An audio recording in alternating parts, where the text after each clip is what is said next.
boa noite. Para quem vai assistir depois, a gente vai começar um bate-papo falando um pouco sobre rinoplastia, algumas etapas, alguns passos que a gente precisa ter em mente quando a gente pensa em fazer rinoplastia. Bem-vinda, Tatá, Raquel, Paloma. Boa noite a todos. Vamos iniciar um bate-papo. Estão me ouvindo bem? A Geise, Andréa, Cléia. Sejam bem-vindas. Vou começar a falar um pouquinho sobre as etapas que temos que ter em mente quando falamos em rinoplastia. Olá, Girlene. Boa noite.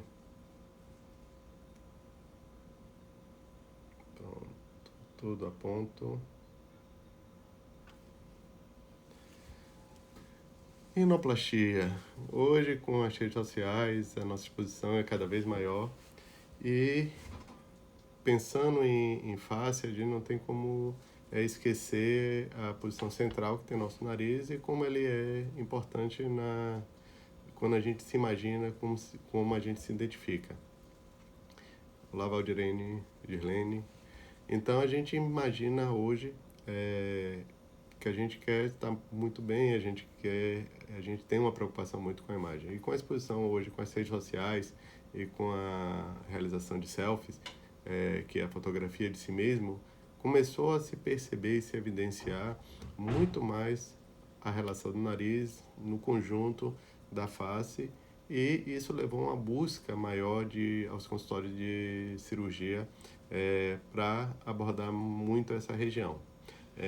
Alguns anos atrás, creio que já uns 5 ou 7 anos, já tinha lido um artigo em inglês falando sobre o aumento de rinoplastias, a procura de rinoplastias em adolescentes por causa das selfies. E a gente imagina que isso não é um fenômeno local, não ocorreu só na Inglaterra. Isso foi reverberando, a gente já via artigos americanos e brasileiros falando sobre isso, o aumento da procura de cirurgia plástica pelos selfies. E aí tem alguns dados técnicos que interferem também na nossa percepção de nossa face. Quando a gente utiliza a lente do celular para tirar uma foto, essa imagem que tem é uma imagem amplificada. A lente não tem aquela possibilidade de uma lente de uma câmera digital com a lente especial que um fotógrafo nos vê. Então é natural que a posição do nariz, por ser mais anterior, apareça maior do que ele realmente é. E isso é técnico. Mas isso termina repercutindo negativamente para quem quer tirar sua foto, porque acha que aquele nariz às vezes é maior, desproporcional ao que ela é. Isso é uma percepção. O fato é a percepção é outra. Então nem sempre a percepção que a gente tem do nosso nariz pela selfie é uma percepção real. E essa exposição, buscando as melhores posições, melhores ângulos, melhores a fotografia, procurando a posição mais fotogênica, termina criando uma série de insatisfações pequenas que antes passavam despercebidas. Então, quem tirava uma foto nossa geralmente eram terceiros, a gente via as fotos a certa distância e não era algo que incomodava tanto quanto nós hoje temos a possibilidade de realizarmos com os selfies. Então, esses fatores técnicos e essa exposição acentuada com as redes sociais fizeram com que nós nos expusêssemos mais e criassem algumas insatisfações reais e outras subjetivas. E aí por isso que eu resolvi falar um pouquinho, que é uma procura frequente no consultório, e muita gente pergunta quais etapas e quais os caminhos que a gente deve ter em mente quando a gente pensar em fazer uma rinoplastia. Primeira coisa, a queixa, né? Identificar qual é a sua queixa. Existem queixas funcionais, então a gente tem uma queixa respiratória, é uma pessoa que tem distúrbio do sono, ronca, sente obstrução nasal, vai fazer uma atividade física que refere desconforto, percebe um lado ou mais obstruído que o outro do nariz, tem rinites frequentes. Então, existem as queixas reais, as queixas objetivas, que são mais fáceis de determinar, funcionais. Tem as queixas estéticas, laterorrinia, o desvio do nariz, por trauma ou por deformidade. Aquela giba osteocartilaginosa, ou o nariz que é muito baixo, é selado. Então, existem as queixas estéticas. E muitas vezes, pela fisiopatologia das alterações respiratórias, uma causa leva a outra. Então, às vezes, aquela giba ocorre por causa de um distúrbio respiratório prévio ao longo da vida, que leva a uma respiração nasal dificultada, o paciente termina respirando pela boca. A respiração bucal, que a gente chama de respirador bucal, às vezes essa entrada do ar vai agindo sobre o palato, que é o céu da boca, elevando em cima do palato existe os ossos e a cartilagem, o vômer e o septo, que ao ser levantado com a elevação do palato, essa estrutura sobe e pode levar ao crescimento da giba. Então, às vezes, uma alteração estética está relacionada a uma queixa funcional. E, por isso, não se justifica atualmente a gente fazer uma abordagem estética sem fazer uma abordagem funcional. A gente chama rinoplastia funcional porque não tem sentido você piorar a função nasal, você tem que mantê-la boa ou melhorá-la. Então não tem sentido você não fazer uma rinoplastia funcional. Então, a primeira parte, a primeira etapa da rinoplastia é a identificação da queixa. Identificar se essa queixa é real, se a rinomegalia, que é o aumento do nariz, é realmente real, uma queixa subjetiva, e entender suas aspirações, seus desejos, para ver se o que você espera é factível, é entender as percepções. Então, com a exposição não só nossa, mas de celebridade, artistas, políticos, a gente tem fatos que a gente conhece, só que às vezes não é contado toda a história. A gente vê uma pessoa com o nariz mais fino e às vezes não se recorda como era esse nariz. Então tem que imaginar que existem limitações. É conhecido o resultado, que todo mundo às vezes se refere meio jocoso, que é o resultado do nariz de Michael Jackson. Então todo mundo quando diz, não quero aquele nariz de Michael Jackson, porque ele foi abordado tão exageradamente que chegou a um resultado insatisfatório. E aí a gente teria que entender quais as etapas que ele passou, quais foram as cirurgias realizadas, tudo isso até que chegar àquele resultado. Então, às vezes, a expectativa de ter um resultado muito agressivo, muito desproporcional ao que seria a sua face, as suas características faciais, pode dar um resultado desgracioso, artificial, e que a gente não busca, a gente quer um resultado bonito, mais natural. Então, uma das primeiras etapas da rinoplastia passa pela queixa, identificar essa queixa. Identificar a queixa, entendendo que ela é real, ou mesmo para esclarecer dúvidas, para entender se realmente tem sentido essa sua queixa em relação ao que você deseja.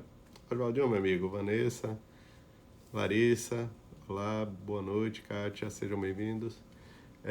A gente tem que passar por uma consulta, e aí passa pela procura e pela escolha do profissional. Procurar profissionais com experiência em rinoplastia, que saibam tratar a parte funcional estética, entendam isso. Hoje a internet nos ajuda, mas nada como uma boa referência de um outro profissional ou de algum paciente que já passou por esse procedimento que o indique. A gente vem sido bombardeado por muitas informações e a gente sabe que redes sociais, a internet é um aliado enorme e nos ajuda em muitos aspectos, mas às vezes atrapalha. Então, muitas informações são dadas, são colocadas E aí a gente alerta a um cuidado que todos devem ter. A gente tem acesso a muitas informações, então a gente nunca teve tanto acesso a informações como hoje a gente dispõe. Antigamente, para eu ter uma informação como estudante, eu tinha que ir numa biblioteca ou dispor de uma enciclopédia, procurar por ordem alfabética o tema que eu procurava, pesquisar. Hoje não, basta um cliquezinho no celular, não precisa nem para o computador. Então a gente tem muitas informações. E muita gente não entende que as informações colocadas por prioridade nem sempre seguem uma ordem por meritocracia, por competência, por formação. A gente fala sempre que a autoridade digital nem sempre tem relação com a autoridade acadêmica. Então a gente pode ter um professor doutor com uma experiência vastíssima, com trabalhos publicados em determinado tema, que vai ser encontrado talvez na segunda, terceira página do Google, enquanto a gente vai ter, às vezes, um profissional recém-formado, mas que tem uma boa estrutura de marketing, que vai estar na primeira página, no anúncio patrocinado e vai se apresentar como especialista naquela região. Então, buscar o profissional com experiência, com referência, que tenha atuado, que tenha uma comprovada atuação naquela área. Então, é um dos fatores principais na abordagem do nariz é você ter um profissional que você tenha segurança, empatia. Procurar esse profissional. E aí, a primeira consulta, passar por ele para esclarecer. É um momento de esclarecimento, de trazer suas dúvidas, seus anseios, buscar informações, procurar saber o que, se sua queixa é subjetiva ou procede. E nesse momento, ele vai ter, nesse primeiro contato, o profissional vai entender suas queixas, entender suas expectativas, começar a entender e solicitar exames que irão comprovar ou não essas queixas. Então, existem alguns exames, tanto feitos a nível ambulatorial, como a nasofibroscopia, que vai colocar um endoscópio nasal e vai visualizar as estruturas internas para ver assimetrias, a ver desvios, hipertrofias de corneta e outras alterações que podem estar presentes. E às vezes é necessário exames complementares de imagem. E aí a gente tem os exames radiológicos, as tomografias, eventualmente a ressonância, que são exames que vão complementar o diagnóstico de sua queixa para determinar realmente o que é que você precisa realizar. Isso é a parte funcional e uma avaliação complementar da parte estética, associada a fotografias que vão ser realizadas em algum determinado momento de seu caso para fazer um planejamento. E aí a gente começa a entrar na terceira parte terceira etapa da rinoplastia, que é justamente determinado a queixa, definido o profissional, você definido realmente o que você deseja e o que pode ser realizado, a gente vai entrar nessa etapa de planejamento cirúrgico. Então você vê que a rinoplastia não é só chegar num consultório médico, eu quero fazer isso, levantar a ponta, arrebitar, aumentar, diminuir, e no outro dia vai estar sendo operado. Então a gente tem etapas que precisam ser minuciosamente trabalhadas, bem entendidas, para que você chegue ao final com o resultado desejado, alcance o resultado e entenda as limitações, se aquele resultado é possível. Então, nessa terceira etapa, que é a etapa do preparo da cirurgia, a gente vai começar a fazer esse estudo. Então, confirmar diagnóstico, confirmado sua queixa, confirmado a necessidade de abordagem funcional ou apenas estética, o que seja, a gente vai fazer o planejamento. E aí esse planejamento vai ser discutido inicialmente profissional, na consulta ele já vai trazer luz sobre esse planejamento, mas esse planejamento não termina na consulta médica. Os dados obtidos na anamnese, no exame físico, nas fotografias, nos exames de imagem, ele vai planejar a abordagem que iremos fazer para discutir com o paciente o que é que vai ser abordado. Então, tomemos como exemplo um nariz com característica étnica. Por exemplo, um nariz chamado nariz negroide, que é um nariz que tem algumas características diferentes do nariz ariano, nariz europeu, aquele nariz grande, cartilaginoso, bem projetado, muitas vezes fino. Então, o nariz ariano é um nariz que tem como característica uma pele fina, uma cartilagem bastante firme e grande, então aquele nariz grande, longo, e com as estruturas geralmente estreitas e longas. Então, por que isso? Imaginemos Darwin, a evolução natural. Imagine que aquele homem primário nasceu no lugar muito frio.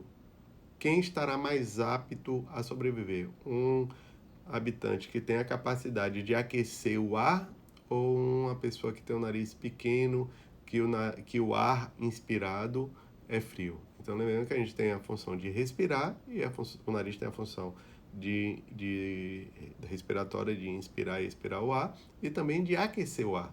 Então, é uma outra função importante do nariz. Então, esse aquecimento é feito com a Aninha. Como vai?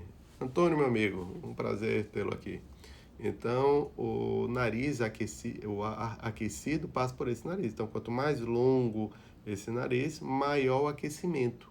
E isso propiciou que as pessoas que tivessem o nariz mais firme, mais formado, se adaptassem melhor na Europa, nos lugares mais frios.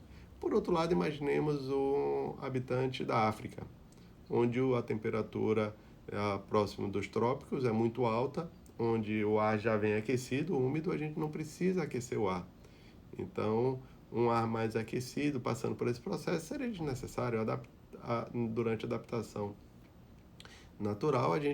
Os mais aptos, que tinham o nariz amplo, com a entrada de ar, não precisava mais aquecer, estariam mais aptos a sobreviver. E isso foi ocorrendo ao longo da evolução natural e determinou características étnicas, que a gente chama, que são algumas características especiais que alguns povos têm. Então, o nariz negroide, aquele nariz mais amplo, com a pele mais grossa, uma cartilagem menos firme, uma cartilagem mais delgada e uma base larga. E uma das características é essa posição do nariz, que a gente chama de radiconasium, que é mais baixa. Então, geralmente, os pacientes até se referem como pau do nariz, que às vezes não tem essa estrutura bem definida. Se a gente olhar de perfil, geralmente é um nariz com o dorso muito baixo.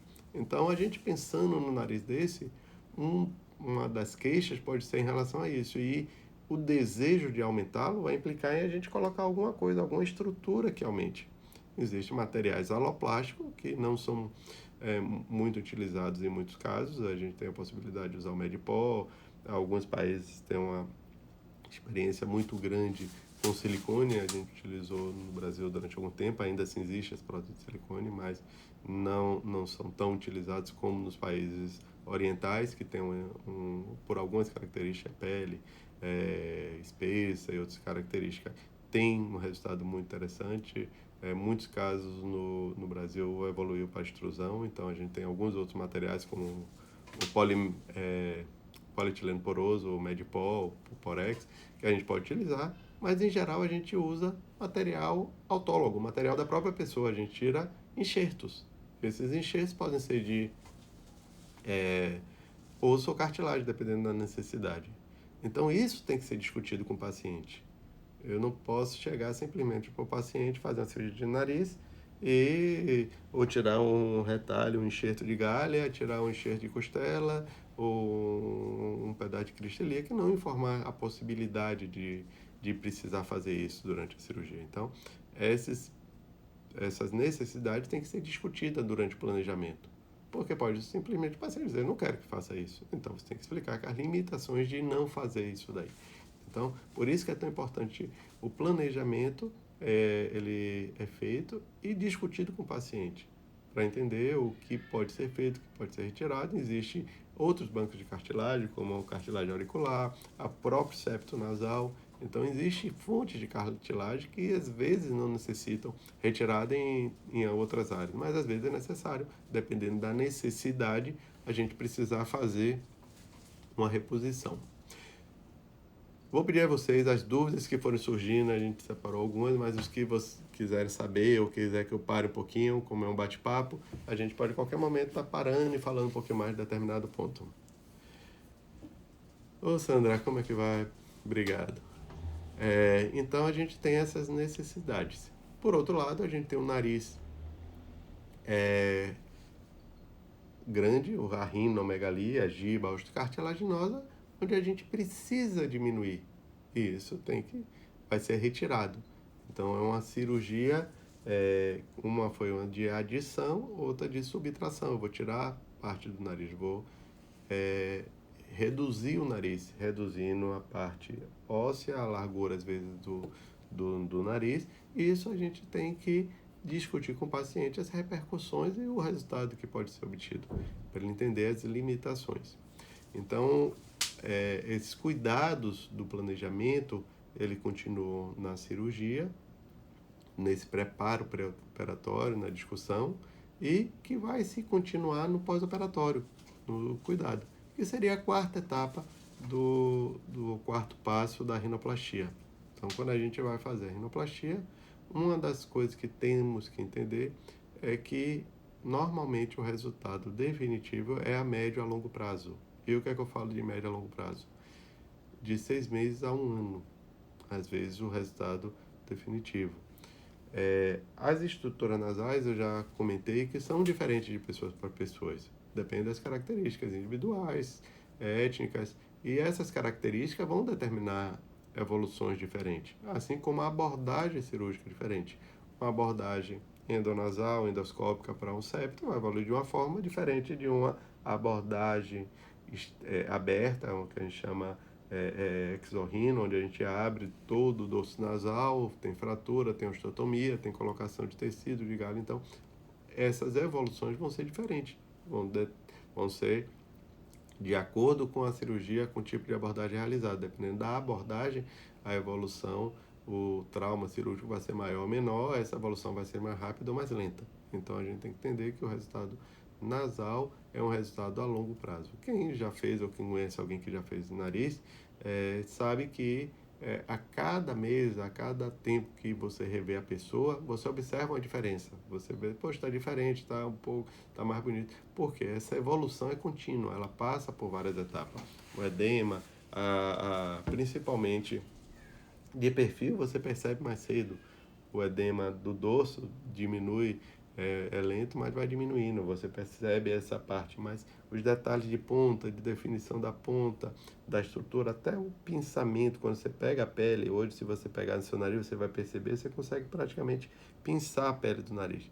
O nariz recém-operado, você não consegue, durante meses, você não consegue pegar essa estrutura, está tudo um pouco fibrosado. Então, tudo isso vai impactar no resultado final, e isso ocorre a longo prazo. Então, são resultados, são definições que a gente consegue obter só há muito tempo.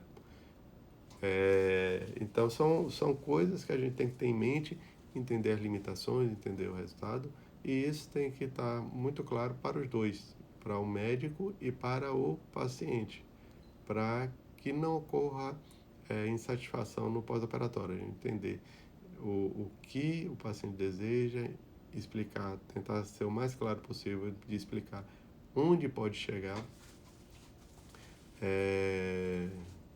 Oi, Dea, grande abraço. Tá. Então, entender onde a gente pode chegar, entender qual o prazo que isso pode ser obtido, para que chegue o grau de tão esperado de satisfação e encantamento, de você chegar e fazer um procedimento. E rinoplastia é um procedimento que tem um impacto visual muito grande. Felizmente, o impacto visual para melhor. Na grande maioria dos casos que a gente vai perceber a melhora. Eu me recordo uma paciente uma vez que chegou no consultório muito animada e queria fazer, ela tinha um nariz largo, com algumas características, já tínhamos discutido brevemente o que é que poderia ser feito, se era isso que ela queria, ela saiu satisfeita, pensando em amadurecer a ideia do que ela gostaria. E algumas semanas depois, quando ela retornou um pouco mais desanimada, conversando comigo, aí confessou que estava com um pouco de receio porque a amiga dela tinha referido que porque ela ia operar o nariz, já que ia mudar o nariz. Eu brinquei com ela e disse, realmente vai mudar. Se você quer deixar como está, então não mexa. Porque se você não quer mudar, é melhor não mexer. Ela, não, doutor, eu quero mudar. Eu disse, exatamente. Porque o que eu entendi, óbvio, que ela queria dizer que ela não queria ter um resultado ruim. E isso tem que estar muito claro, que o resultado ruim, às vezes, é o resultado não esperado. Não é complicação, não é deformidade, é a insatisfação porque desejava-se algo que não foi obtido. Isso frustra, a gente quer alcançar isso. Alcança isso, a gente, poxa, não era isso que eu queria isso aqui, não estou satisfeito. Então é entender muito bem o que pode ser alcançado, o que pode ser obtido, qual o prazo para obter esse resultado, para que a gente consiga chegar a um resultado bem satisfatório. Deixa eu ver aqui algumas questões, Aninha. Isso, Ana. Eu tento esclarecer o máximo possível para a gente ser realista. Não é pessimismo, é o contrário, é realismo. A gente ser franco, a gente ser claro, a gente ter um diálogo. É, a função do médico não é seduzir ou querer de dizer que vamos alcançar algo mágico, algo que não é real. A gente, óbvio que a gente deseja. Passou há algum tempo atrás comigo uma paciente com um resultado insatisfatório, fez uma cirurgia de rinoplastia, infelizmente não obteve o resultado que foi esperado.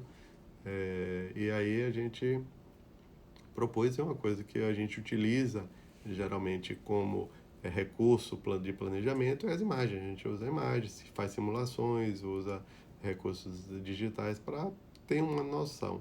E a gente tem, sempre que possível, a gente tenta evitar expor essas imagens para o paciente para não criar uma falsa expectativa ou criar uma expectativa que pode não ser alcançada e o paciente cobrar aquilo. Eu disse, doutor, o senhor disse que ia ficar assim. E não é para isso a imagem. A imagem é para nos dar uma ideia de planejamento, o que a gente deseja obter.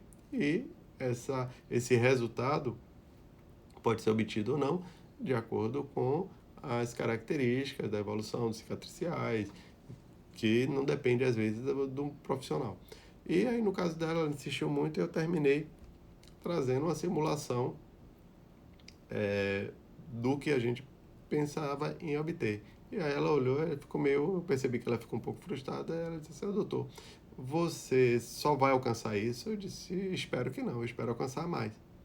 Mas se eu alcançar isso ou te oferecer mais e não alcançar, você vai ficar frustrado, porque você vai dizer que esperava aquilo e não alcançou. Então isso eu consigo. E espero alcançar mais do que isso. Mas eu não sei se o mais vai ser real ou não. Então, criar uma expectativa realista faz parte do planejamento. Isso tem que estar muito claro para o paciente, para entender onde se deseja e onde se quer chegar, para não criar uma expectativa, às vezes, falsa, que vai ficar com o nariz fino, com a pele fina, porque não vai mudar a pele, a gente não muda, a gente consegue mudar a estrutura, a gente consegue definir melhor, a gente consegue colocar enxertos, a gente consegue melhorar as estruturas, diminuir a largura, mas algumas características não vão ser mudadas. A pele, uma pele espessa vai continuar sendo uma pele espessa. Uma pele fina é uma pele que qualquer alteraçãozinha fica mais visível. E às vezes a gente tem que cobrir essas fraturas, essas páginas, os tratamentos, e a gente tem que deixar o mais disfarçado possível. Então, tem limitações que a gente convive que a gente precisa saber, entender e passar para o paciente para que ele fique claro e tenha uma imagem mais real do que ele pode obter no final da cirurgia. A parte funcional, indispensável, não tem como a gente não pensar em melhorar a função, então a gente vai abordar, como eu já disse, uma das fontes de cartilagem de tecido que a gente utiliza no nariz é a cartilagem septal, e é um recurso que a gente utiliza como retirada de enxerto, que são estruturas geralmente finas, resistentes e retas, então nos ajudam muito em diversas situações, então é uma fonte muito interessante de septo, mas às vezes septo é tortuoso, é sinuoso. Ele tem uma deformidade grande e às vezes septo é muito sinuoso. Às vezes septo é partido, ele já tem, por exemplo, imagine um lutador de jiu-jitsu ou de boxe. Então aquele nariz, essa fonte de cartilagem pode não ser mais adequada, pode ter muita fibrose, muita cartilagem deformada, então nem sempre é o que gostaríamos. Aqui, deixa eu responder aqui.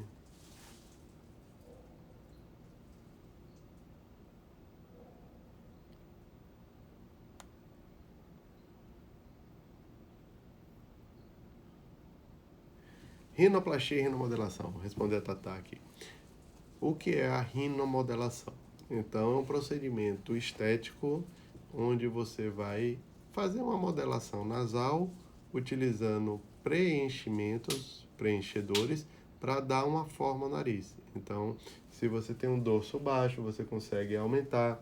Lembra que eu falei essa posiçãozinha aqui é do nasion, que é esse pontinho mais baixo, mais alto do nariz? Às vezes você quer aumentar um pouquinho, você quer definir um pouco mais a ponta. Então, alguns recursos podem ser utilizados para trazer esse benefício, que são a rinomodelação. A gente usa preenchimento, geralmente o ácido hialurônico, é um material biocompatível, absorvível, então a gente diminui ou perde parte desse resultado com o tempo, mas que nos dá um efeito muito interessante, porque ele dá uma perspectiva em 3D do que a gente pode alcançar cirurgicamente. E isso mostrou muitos casos onde a gente teria algum receio em aumentar com a rinomodelação e fica o nariz elegantes, harmônicos, graciosos naquela face.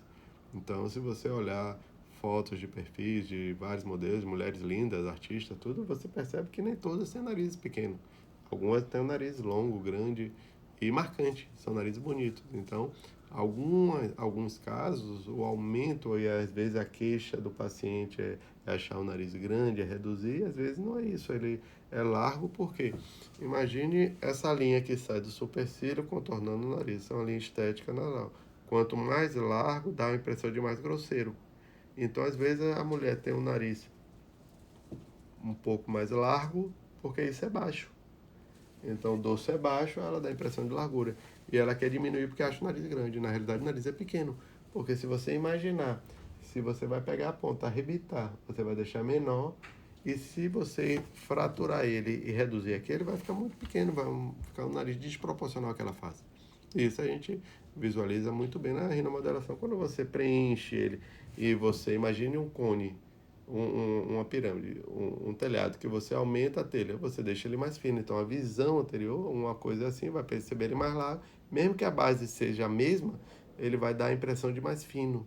Então, ele dá uma suavidade. Então, alguns casos onde a queixa parece ser de aumento, na realidade, ou de diminuição, ele precisa aumentar. A gente precisa estruturar esse nariz. E a rinomodelação é esse procedimento. É um procedimento temporário, não é um procedimento definitivo, onde a gente vai utilizar produtos, substâncias biocompatíveis para dar volume e para ajudar a reestruturar algumas regiões nasais. Então, a rinomodelação é diferente da rinoplastia. A rinoplastia... Então me chamou de idiota. Coisas de lábio. A rinoplastia é um procedimento cirúrgico. É um procedimento cirúrgico. Então me chamou de idiota. Papai, por favor. Diz pra ele que não é legal.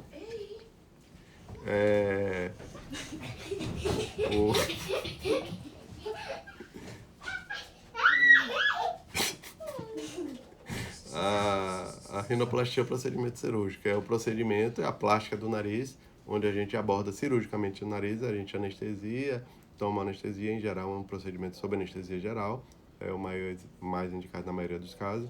Imagine durante a cirurgia você tem um sangramento nasal e tem que entubar de urgência. Então, a proteção das vias aéreas é importante, por isso que a maioria das vezes é indicado fazer sob anestesia geral. Pode ser uma máscara laringeia, pode ser um tubo de endotraqueal. O anestesista vai ser o melhor profissional para definir qual a melhor anestesia para o seu caso. Óbvio que há procedimentos menores, onde você vai fazer uma pequena abordagem da ponta ou algo mais sutil, você pode eventualmente fazer sobre locais de sedação, mas a decisão sempre é caso a caso. Vai ser discutido com o profissional, a anestesia vai ser discutido com o paciente qual a melhor e qual a mais indicada para o seu caso.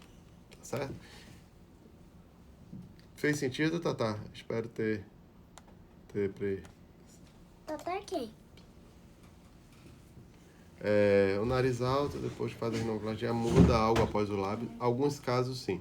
Então, dependendo da abordagem, a gente tem que abordar a base nasal. Então, às vezes, pode ser feito um estreitamento, e aí entra uma outra parte, que é a alectomia. A alectomia é uma coisa que tem sido feita, amplamente divulgada ultimamente, como se fosse uma novidade.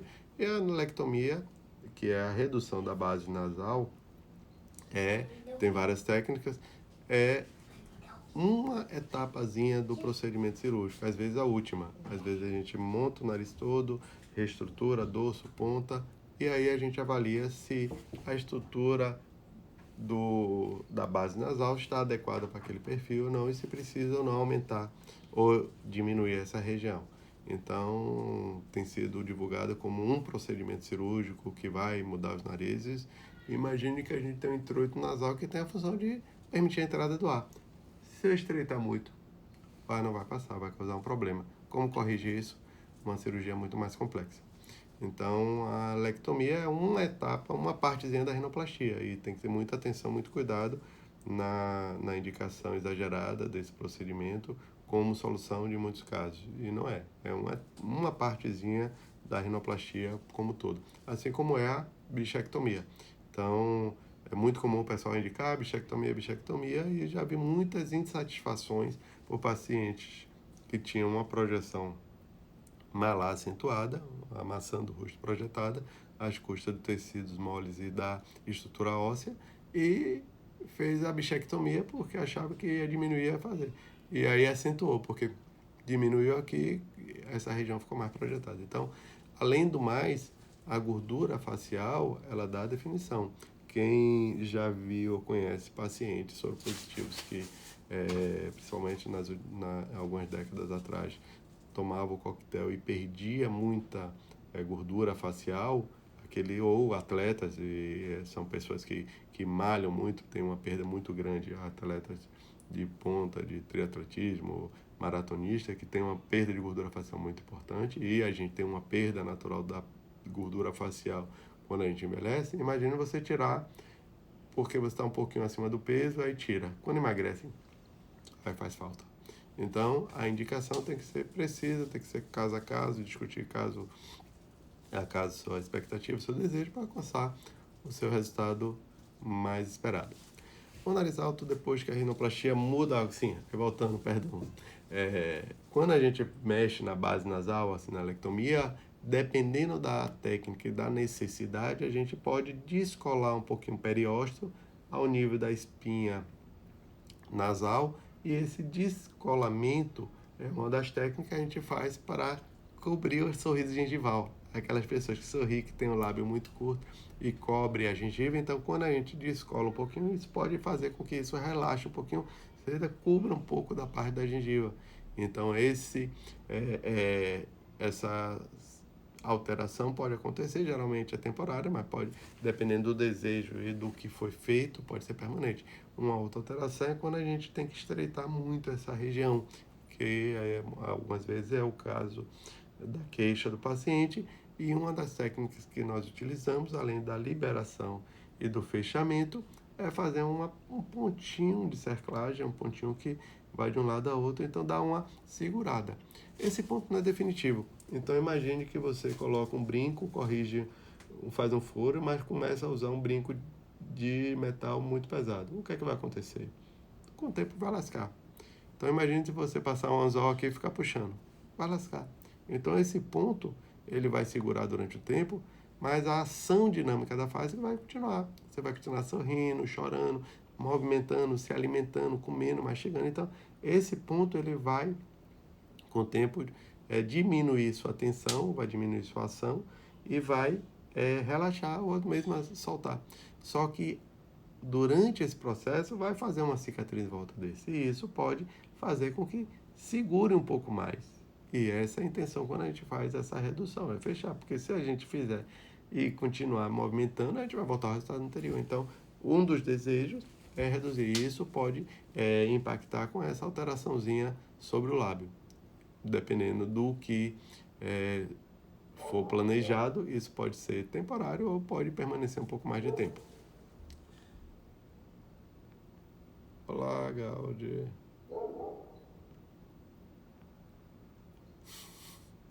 Por causa dos meninos, um pouquinho. Mas foi a barba também mais cedo, aí fica com a pele, com o uso da máscara, a pele fica um pouco avermelhada. Sim.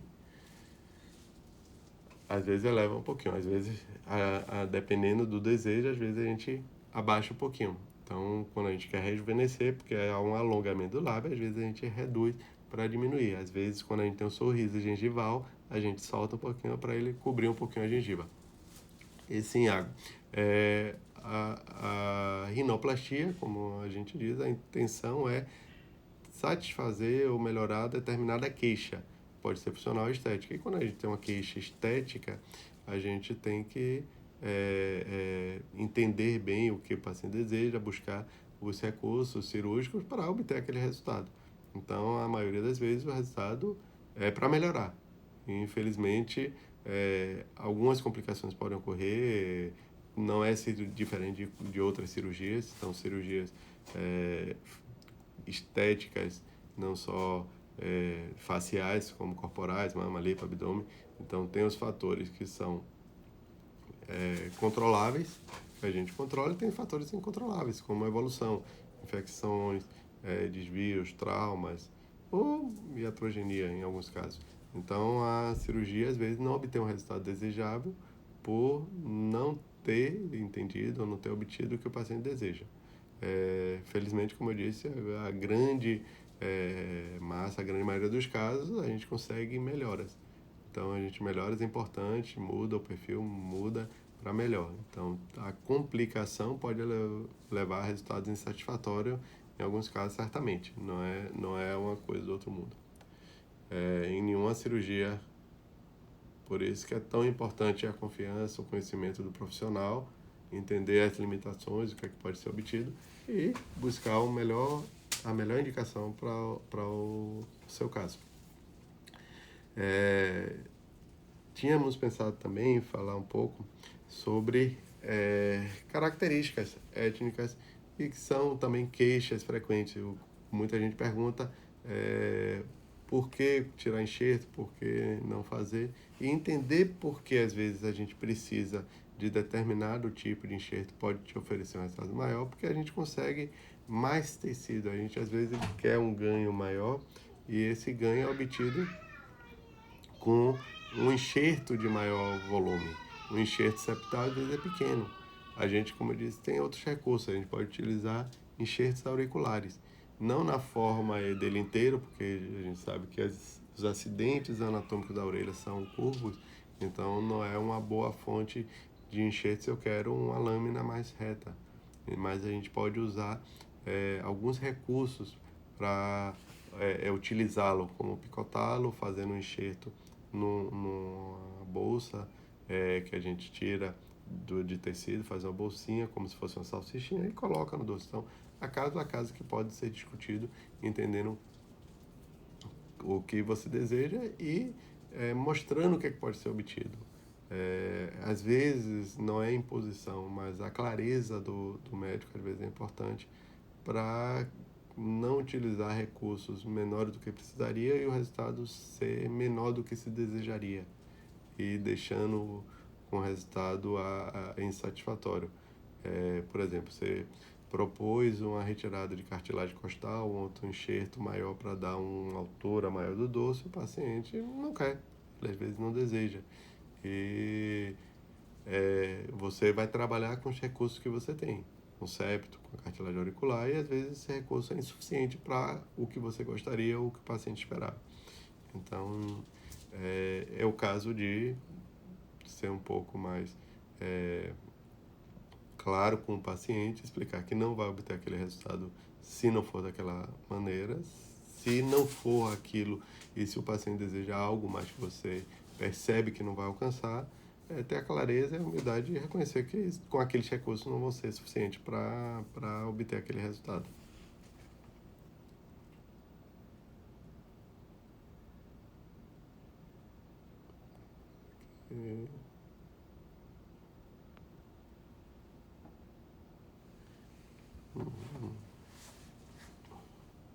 Cirurgias associadas. Perguntou se a possibilidade de fazer enxertia nasalizória e aproveitar o aumento do dorso nasal no nariz. Um recurso que a gente tem utilizado em alguns casos é o enxerto de gordura. Tem algumas vantagens e algumas limitações. Assisti uma aula essa semana falando sobre a possibilidade de a gente enxertar gordura na própria galha, que é um tecido que a gente tira do couro cabeludo, para a gente forrar quando a gente quer disfarçar melhor o dorso. Como eu falei em algum momento, a gente tem às vezes a pele muito fina e a queixa às vezes pode vir por uma queixa estética sem nenhuma alteração maior, ou por uma queixa por um trauma, um acidente de trânsito, uma agressão física, alguma coisa que leve a uma lesão nasal. E isso pode ter um ferimento externo, uma fibrose, uma aderência, uma perda de tecido na região. E a enxertia de gordura, ela tem uma série de vantagens. Além de dar volume, ele também tem a característica de terem células pluripotenciais, e ele dá um forro, uma melhora da cicatrização, ele solta mais a fibrose, então tem alguns benefícios. E parte dessa gordura pode ser utilizada. Só que tem algumas características para isso. Tanto na região dos olhos como na região do dorso nasal, a gente tem que ter atenção ao tipo de gordura trabalhada. Imagine que a gente trabalha no preenchimento facial com seringas de 1 ml, aquela seringa fininha, muito fina, com volume muito pequeno, trabalhando bem pouco as estruturas. Geralmente, quando eu faço a retirada de gordura para nariz, eu utilizo uma cânula muito fina, uma cânula de preenchimento, uma cânula com um calibre muito fino. É diferente da cânula que nós utilizamos para tirar gordura corporal numa lipoaspiração normal. Porque imagine você pegar aquela cânula de 3, 4 milímetros e tentar injetar aquela gordura com a cânulazinha de uma agulha 40 por 12, muito fina. Então, a gordura vai entupir, você não vai ter controle ideal sobre o volume. Então, algumas características dessa gordura retirada e para onde ela se propõe a ser colocada é muito interessante. E uma observação que a gente percebeu em algumas enxertias de gordura, ou mesmo de plasma rico em plaquetas, é uma ação secundária, não foi o propósito inicial, mas que mostrou um efeito interessante, é sobre as manchas, sobre o melasma. Então, alguns pacientes que apresentavam melasma, na área que foi enxertada, a gente percebeu um clareamento, uma melhora daquela área. Entendendo que melasma não tem cura. Melasma é uma alteração da coloração da pele, aquelas manchas relacionadas a fatores hormonais que por algum motivo aquela região da face é mais sensível à luz e com pouca exposição elas começam a escurecer. Então, quando a gente trata a hipercromia, a cor. A gente clareia. Se expôs à luz, não vai manchar de novo. Então, a gente tem que ter esse cuidado de entender que o melasma não tem tratamento, ou não tem cura, mas tem diversos tipos de tratamento que podem atenuar ou diminuir. Qual a indicação da correção do aumento da base nasal sorrir? Gilmara, tudo bom? O que é que acontece? E aí a gente tem que entender que a gente tem movimentações, a gente tem alterações estáticas, você tem alterações mesmo em repouso, então a giba cartilaginosa você não muda, sorrindo ou chorando, ela está na mesma posição. Mas a gente tem outras estruturas que alteram com a dinâmica facial. Veja como exemplo, o pessoal vai tirar uma foto minha, sorria, Amanda. Sorria, tô sorrindo. Eu quase não tenho movimentação aqui. Isso é não é toxina, não é preenchimento, a minha musculatura ela não sorri.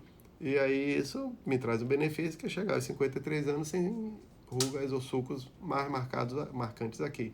Então isso é uma característica da minha dinâmica facial.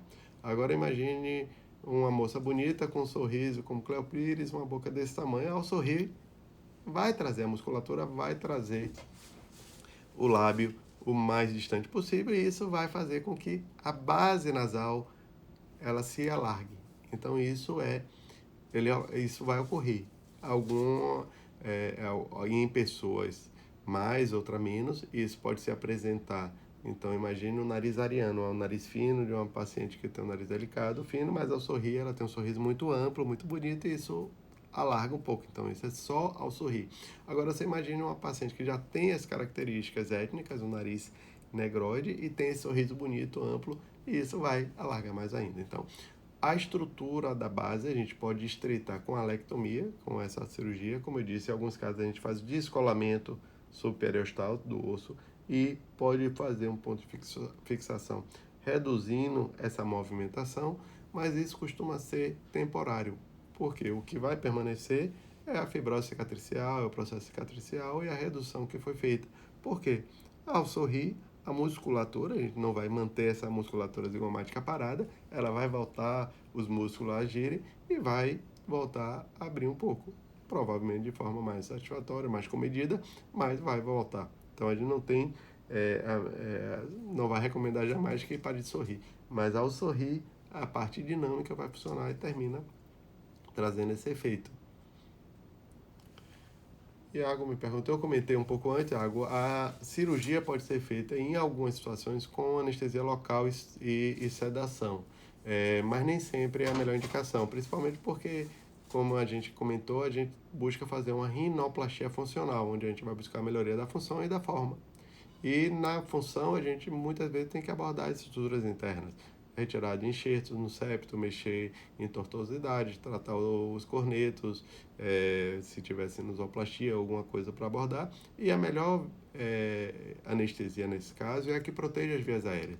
Então, anestesia com um tubo endonasal, endotraqueal ou uma cânula laringea é no intuito principalmente de permitir uma anestesia segura e confortável para o paciente. Então, na maioria dos casos, a gente indica a rinoplastia sobre anestesia geral. Mas, eventualmente, tratamento de ponta, dá lá uma coisa menor, onde a expectativa ou possibilidade de sangramento é muito baixa, a gente consegue fazer com local de sedação. Mas é caso a caso.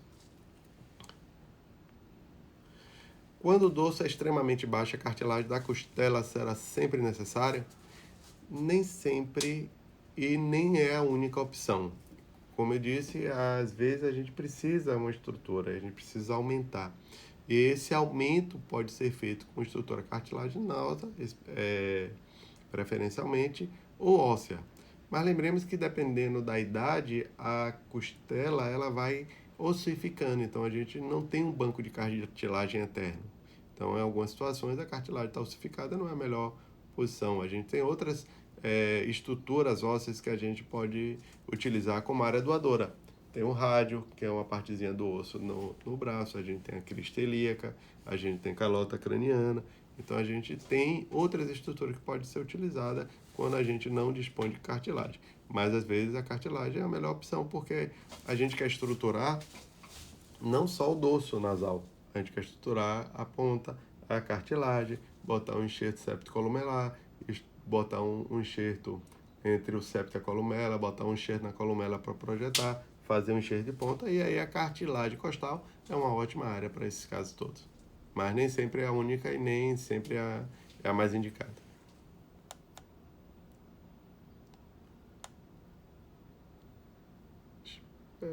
Estamos próximo do final.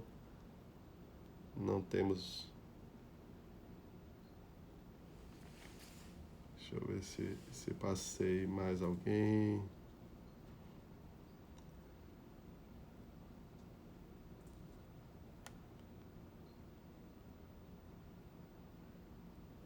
Gente, foi, como eu disse, um bate-papozinho para a gente falar um pouquinho sobre rinoplastia, algumas etapas.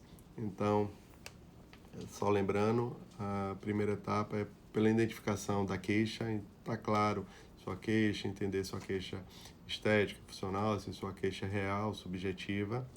A segunda etapa é a escolha do profissional, entender bem, buscar referências com outros colegas, com outros profissionais, com pacientes que já operaram, profissionais que têm experiência em rinoplastia.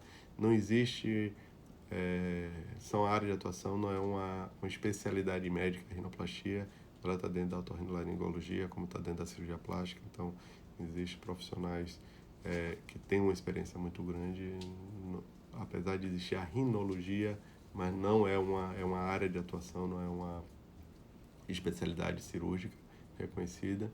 Então, procurar referência de profissionais com experiência que trabalhem essa área muito bem.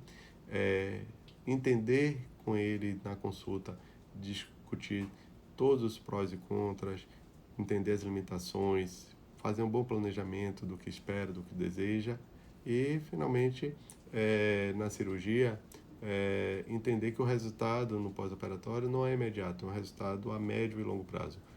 O nariz, a gente deseja mudar, algumas pessoas a gente consegue um resultado com 15, 30 dias já tem uma modificação muito grande, dá uma alteração enorme, mas mesmo naquele resultado que não parece tão evidentes no começo, eles vão se tornar melhores a médio prazo. Por isso, às vezes, a ânsia, a impaciência de querer, não estou alcançando, não era isso que eu queria, às vezes não é o melhor caminho. Por quê?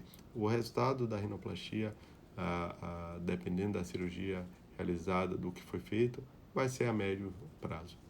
Então, estou aqui às ordens, quem quiser assistir depois, vou colocar no nosso feed. Foi um prazer enorme estar aqui com vocês. As perguntas que eu não consegui, que porventura eu tenha passado, eu vou responder em inbox ou colocar no feed. Estou à disposição.